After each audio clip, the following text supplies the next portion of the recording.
आज तक लोग यही सोचकर परमेश्वर के आने का अंदाजा लगाते रहे हैं कि जब भूकंप होंगे, जब महामारियां फैलेंगी, जब सूर्य अंधियारा हो जाएगा, जब चांद रक्त सा लाल हो जाएगा, तब परमेश्वर आ जाएंगे। पर लोगों ने इस आयत की ओर बहुत कम ध्यान दिया है जिसमें प्रभु यीशु ने कहा कि जब पूरे इजराइल में सुसमाचार फैल जाएगा तब मैं आ जाऊंगा। मत्ती अध्याय 10 में जब प्रभु यीशु अपने 12 चेलों को इजराइल के नगरों में सुसमाचार प्रचार करने के लिए भेज रहे थे तो उन्होंने एक बहुत ही अद्भुत बात कही। मत्ती 10 उसकी 23 आयत में यीशु ने कहा, जब वे तुम्हें एक नगर में सताएं तो दूसरे को भाग जाना। मैं तुमसे सच कहता हूँ कि तुम इजराइल के सब नगरों में ना फिर चुकोगे कि मनुष्य का पुत्र आ जाएगा। यीशु मसीह ने कहा कि जब तुम पूरे इजराइल में प्रचार कर चुके होगे तो मैं धरती पर वापस आ जाऊंगा।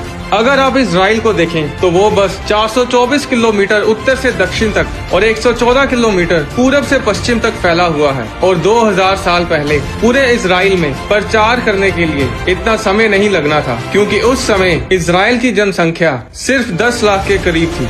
चेलों ने पूरे इजराइल में सिर्फ 1 से 2 सालों में प्रचार कर लेना था, पर वो प्रचार 70 ईस्वी में रुक गया जब रोमी सरकार ने यरूशलेम पर हमला किया और भवन को गिरा दिया और उस समय यहूदी लोग दूसरे देशों में भाग गए थे। यहेजकेल अध्याय 36 उसकी 8 से 11 में लिखा है, परंतु हे इजराइल के पहाड़ों, तुम पर डालियां पनपेंगी और उनके फल मेरी प्रजा इजराइल के लिए लगेंगे, क्योंकि उसका लौट आना निकट है।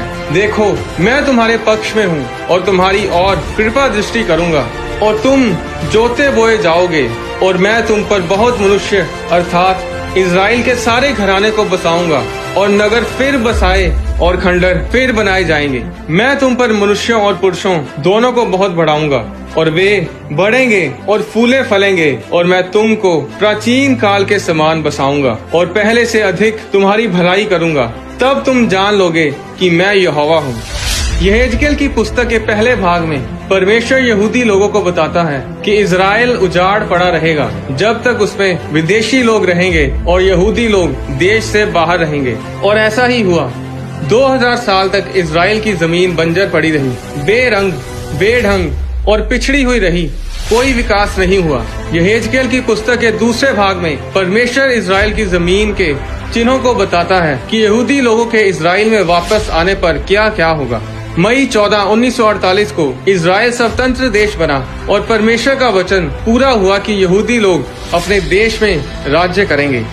आज तक भारी गिनती में यहूदी लोग अपने देश इजराइल में वापस आ रहे हैं, जहां जमीन पेड़ पौधे और फलों को उपजा रही है, जिस तरह भविष्यद्वक्ता यहेजकेल ने कहा था। आज इजराइल को दुनिया की टेक कैपिटल भी बोला जाता है। सबसे ज्यादा साइंटिस्ट और टेक्नीशियंस इजराइल में हैं। मिलिट्री पावर में भी इजराइल सबसे आगे है, क्योंकि परमेश्वर का वचन, परमेश्वर की आशीषें इजराइल के ऊपर है।